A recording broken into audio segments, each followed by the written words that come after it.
Hey guys, back for another video, and this time we are gonna go look at a amplifier repair. What I have here is a Kicker ZX 750.1. Excellent line of amplifiers. The ZX from Kicker really has a great reputation, very reliable, robust, and certainly exceed their rated power ratings. In this particular case, this is a 750 watt RMS capable amplifier into a 2 ohm load. This is a Class D topology. Various topologies exist out there, from Class A, Class AB, Class D, many other classes that aren't just applicable to car amplifiers, but also home amplifiers, as well as industrial applications as well. So in this particular case, the repair seems to be with the fact that there is no output coming out of this amplifier. I'm able to put it on a test bench and see that it does power up just fine. Current consumption is very nominal at standby, which is about 1 amp or so, 1.14 amps. And it is not in protect mode, so we don't have any protection on or enabled, which tells me that there aren't much shorts. Or should be any shorts. So these are pretty reliable and robust in the fact that they have redundant protection circuitry in there. This includes overcurrent, over voltage, as well as over temperature. So if the amplifier ever exceeds those 3 thresholds, you tend to usually see them in protect mode. So this one, in talking to the gentleman that handed it off, stated that it was working just fine until he went over a big hump and everything bounced around, and then the amp stopped working, but it never went into protect mode. So that leads me to think that they're most likely it's physically damaged, either a broken trace, something popped off in regards to a capacitor or a transformer lead or something like that. So what I'm going to do is walk us through diagnosing this. Again, the only thing I've been able to do right now is put it on the test bench, apply 14.4 volts to it, and see if it was in protect mode or see how much current was pulling. And it seems to be normal. It was not outputting anything. I did run my RCA input. No output, no voltage on the output speakers. So I guess next I'm going to go ahead and start taking it apart. I will not be the first to take it apart. You can see that usually this has some sort of, how do I say, mesh on the inside that looks pretty cool. The mesh has been removed, so when I asked the gentleman, he did state that he did open this to kind of take a look, but wasn't able to really physically see anything or do anything. So I will take a shot at it. Let's start taking it apart. Based on what I'm seeing here, it looks like the end caps, yep, definitely have some missing screws. Allen wrench, and so with that I have, so it looks like Allen wrench screws on both ends of this amplifier. We call it end caps. So I've got my handy tools here, both a metric, there you go, and I also have American Standard. So I will go ahead and start taking this apart and see what we can find. So let's dive right into it. Hey guys, all right, so we started disassembly on the Kicker ZX 750.1. Pretty straightforward. As I mentioned, all the main assemblies were really held by the screws from both end caps. So those were pretty easy to take out. What I usually do is always have a dedicated bag of some sort where I put all the screws that I take out. That way I don't lose them, or if you have a magnetic holder or anything like that. So I took all the screws out. I needed to use my, my metric Allen wrench, which looks like it was a number 3 for the end caps. So got those off, pretty straightforward. Once you get that off, the cover comes up pretty straightforward. It's actually held by these little edges into the a gasket here on both sides, this red gasket. So once you remove the end caps, you just pop this off and it's good to go. So I got this out of the way. Here's your control card. This is a primary input output and your various controls for your gain, for your bass boost, and crossover. So this, this matches right on here. There's a mating connector It's a 5-pin standard connector, and it mounts on these standoffs. So got that removed with a couple Allen head, Phillips head screws. So here's where it is. Started going ahead to remove the heat sinks. So what you have here is actually, this portion is going to be the power supply. And on this end, you're actually going to also have your output FET. So what I want to do here, even though I know that it's not in the protect mode, gives me an idea that usually the FETs are good, because if a FET's bad, usually they fail shorted, and that will draw a lot of current. Therefore, it goes in protect mode. So I went ahead and removed the heat sink screws. They were just held by Phillips head. So I'm going to remove this heat sink. Should come right on off, or maybe it slides off. Yep, looks like it slides off. So we'll get that removed here. And there's another one on the inside. That's pretty cool. Good job, Kicker. All right, so slide that off. Keep this together, knowing that it's gonna go on the very far edge. So that's good. And then I'll do the same thing here on this end. There's that. And that slides to the left. Keep this together over here. And we'll do the same thing for this. Okay, we'll take it off that way. There we go. Slide it out. Perfect. Okay. So this is your not your heatsink, but your adapters to put a lot of force on the semiconductor devices, whether they're MOSFETs, BJTs, rectifiers, etc. They also have the temperature sensors right across that heatsink. So this is the actual heatsink portion of the amplifier. This is the reason why it has fins. Having fins in there gives you a little bit more surface area, which is great for heat. So the more fins you can put, the more surface area you have, which makes the FET think that it has a lot of metal to distribute heat.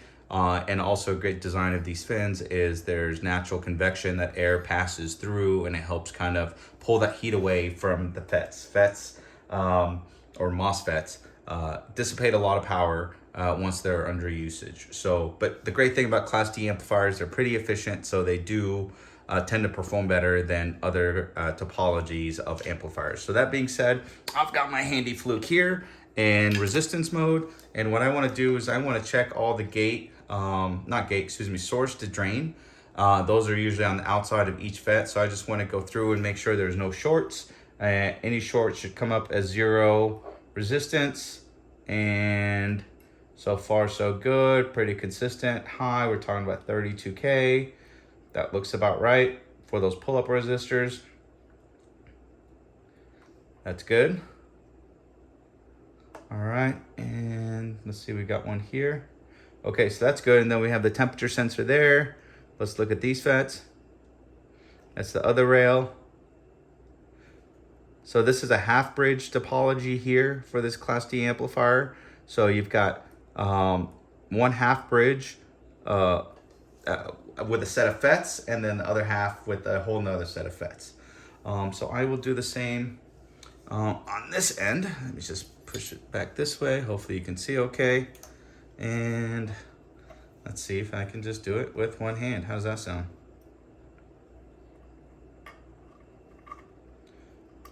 Oh, that's not as easy as I thought. There we go. Good.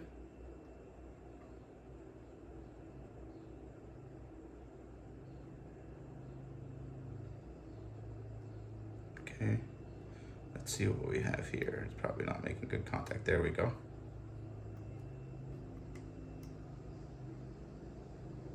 There we go. Again, very high impedance, which is good. You don't want it to be a short. If it's a short, it's probably a bad FET. There we go.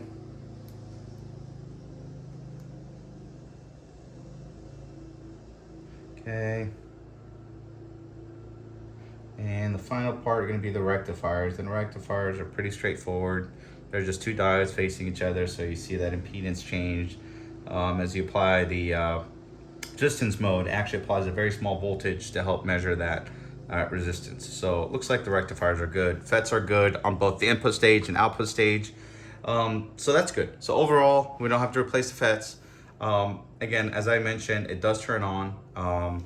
It shows a green LED here, which says the power is active. It doesn't show a red, which means it's not in protection mode. So either the protection circuit is bad or the LED is bad, which I don't think is the case. Those are pretty reliable and straightforward. Or we have some continuity issues here. So either the output traces are not connected. But one thing I noticed when I did power it on is most amplifiers have these mechanical relays here. And what it is, it's a safety mechanism. So you can power it on, all the safety checks kick in, overcurrent, power checks, whatever it may be. And then once that's done, it enables the closure of the circuit relay. And you usually hear a physical click when it closes. What I noticed is once I turned this on, there was no click. So that would make sense because that relay enables the output stage. So if either the relay is bad or potentially there's a solder joint or another component that's bad or resistor or anything before it, it would not allow this to turn on, and then hence it would not allow it to output anything. So what I'm gonna do now is, since I checked the FETs, I'm gonna go ahead and pull the board out and do a visual inspection. There are about 5 or 6 different Phillips head screws in here that I will unscrew. And I'll start analyzing. Visual checks are just as important as anything else to understand that there's nothing burnt up, nothing broken, nothing damaged or shorted out in any way. So let's dive right into it and remove these screws and go from there. Okay guys, so was able to go ahead and remove, there were a total of 5 screws. We've got 1, 2, 3, 4, 5 that were holding the board on to the physical chassis. What you do want to ensure is you're careful. These FETs are not screwed in, but they are going to be pretty well bonded to the thermal material that's attached to the heatsink here. This is a thermal transfer material that allows to pull heat from the FET into the heatsink. And so a simple dental tool here like this, if you can just carefully go under each one and lift it up, that way when you're sliding in and out of the guide rails, they don't stick or bend the leads or anything like that. But overall, this looks like it is loose and ready to go. So we will just go ahead and try to slide it out from one direction. And before I do that, I actually want to be able to make sure, again, because this heatsink is pretty symmetrical, I want to put it the same way that I took it out. So what I'm going to do is just a simple line here.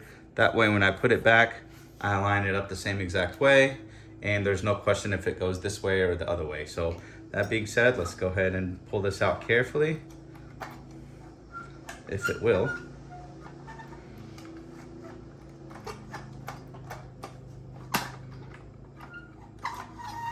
There we go. Get this out of the way. You can take your time, and it should all come out relatively easy. And here it is. All right. So I will go ahead and complete a visual inspection of the board. Again, nothing stands out immediately in regards to any carbon deposits, which tells me something blew up. I don't see any blown traces. I don't see any over soldering or overheating of any sort.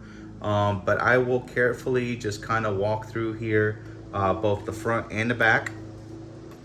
And I will say one thing I do not recommend whatsoever is what I am doing. I am currently not strapped in. ESD is important, electrostatic discharge, and can certainly lead to damaging of the components. Now, in my professional field, that's a lot more important than my hobby here. So I highly recommend that if you do work on electronics, first of all, be careful with any power applications. Second of all, you should always be grounded. Whether it is, there's a strap that you can wear on your wrist or your feet that allows you to be grounded to a workbench, which is earth ground. That way you don't have any electrostatic discharge or buildup charge that you accidentally touch an IC and damage it. So that being said, do as I say, don't do as I do, all right?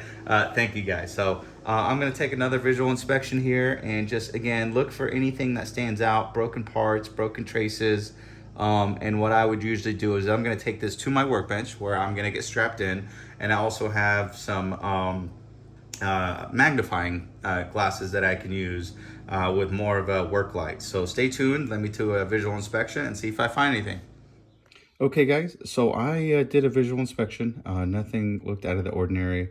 What I've decided to do is just bring it back to my workbench so I can kind of show you the behavior of the amplifier and what I am seeing and what I'm not seeing. So again, mentioned earlier that when you turn it on, each amplifier has its own diagnostics, and most of them will always have this relay here.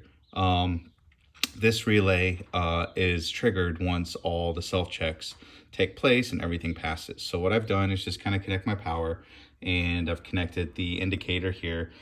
Usually it will turn blue. I'm sorry, not blue, excuse me here. Get a better picture. There we go. So it will turn green if it's good, and it will go red if it's bad. And so what I want to do is go ahead and apply my 12 volt power supply, get that going. So I got 13.3, you can see it's pulling current, and you would imagine that now it's on. And if I come over here and look, I've got my green button enabled. So it's saying power is enabled and it's not in protect. What we didn't hear is the physical click of the relay.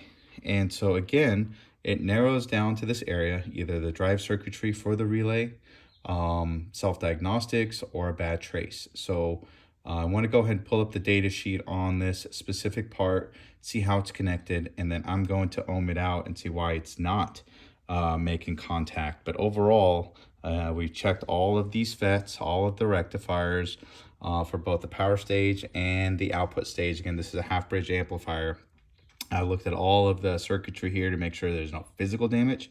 And I mean, the caps look okay for their age group.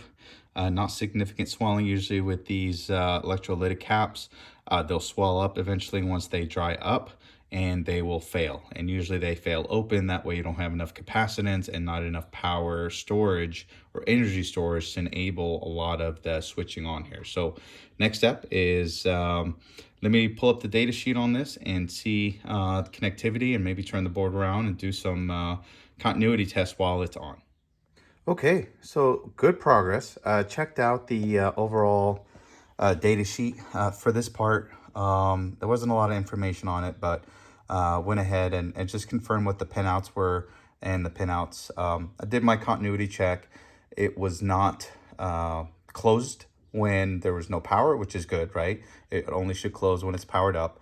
But I noticed once I powered it up and I did my continuity check with the multimeter, it still wasn't closed. So what it's supposed to do is enable, it's very hard to see from this perspective. Let me see if I can turn it around. As you look here, just kind of the overall schematic, it's an normally opened switch, and what enables it is a small little actuator or a small signal that tells it to close.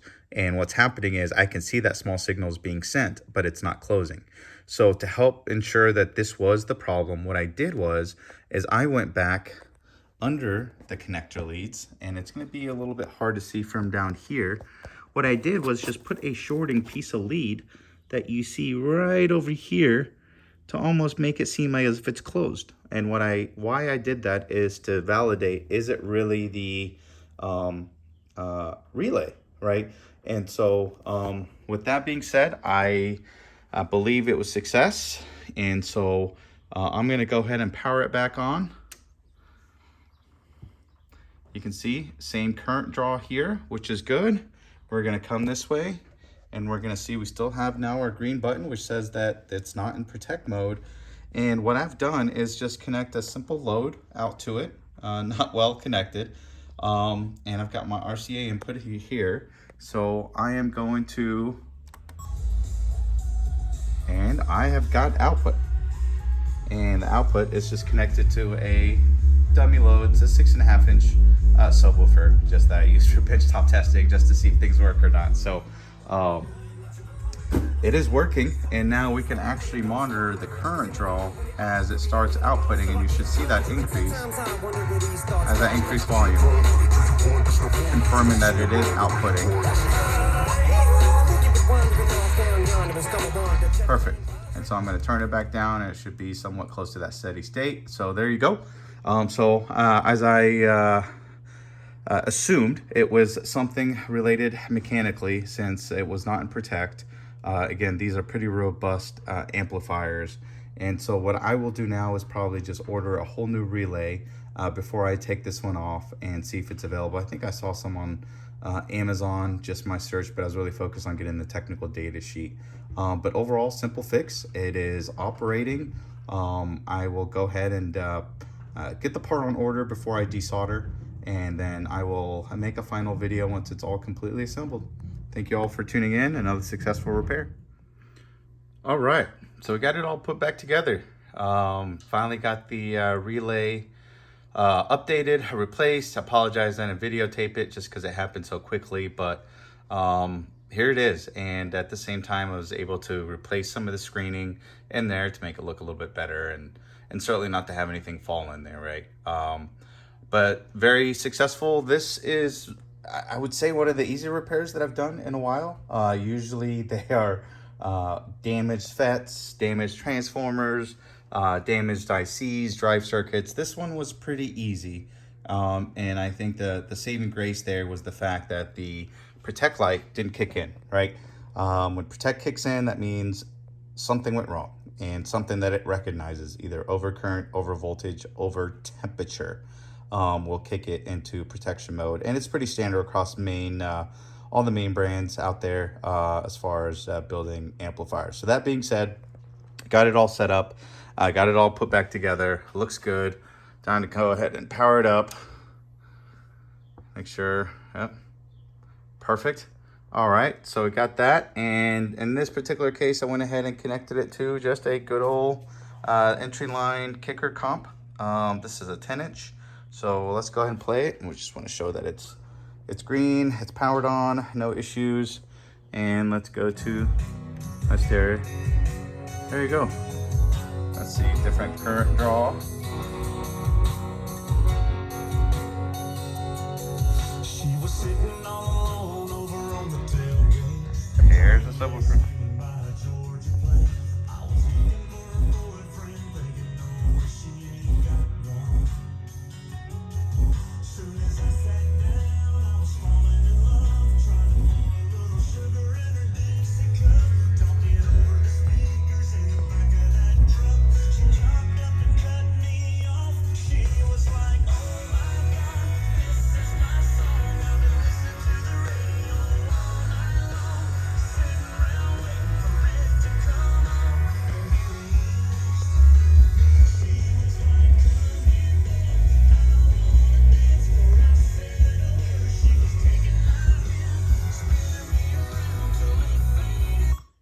All right, guys, hopefully you enjoyed another video, another repair. And again, thank you very much for taking the time to tune in. Hopefully you like, subscribe, and I will continue to fix stuff. Thank you.